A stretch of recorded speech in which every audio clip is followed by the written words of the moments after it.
হেদায়েত হারিয়ে যাওয়ার একটি কারণ হচ্ছে চোখের জিনা। মানে নিজের নজরকে হেফাজত না করা। আমার সামনে কোনো হারাম জিনিস এসে গেল, তো প্রথমবার যদি নজর পড়ে যায় সেটার কারণে আল্লাহ তাআলা আমাদের মাফ করে দিবেন।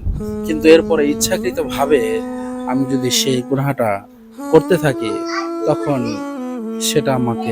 সেটা আমার আমলনামায় জিনার গুনাহ হিসেবে লেখা হবে।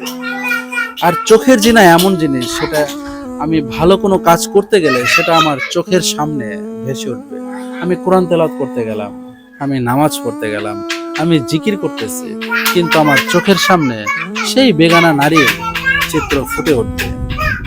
মহান আল্লাহ তাআলা বলেন, তুমি তোমার চোখের যে খেয়ানত করতেছো সেটা সম্পর্কে আমি ভালো জানি, এবং তোমার অন্তরেও তুমি যেটা কল্পনা করছো সেটাও আমি জানি। সেজন্য চোখের খেয়ানতের ব্যাপারে আমাদের সতর্ক থাকতে হবে, কারণ এটার কারণে একটা মানুষ তার হেদায়েতকে হারিয়ে ফেলে। তার ভিতরে ইমানের যেই নূর ছিল সেটা চলে যায় এই চোখের জিনাহের কারণে। তো আল্লাহ তাআলা আপনাকে আমাকে হেফাজত করে।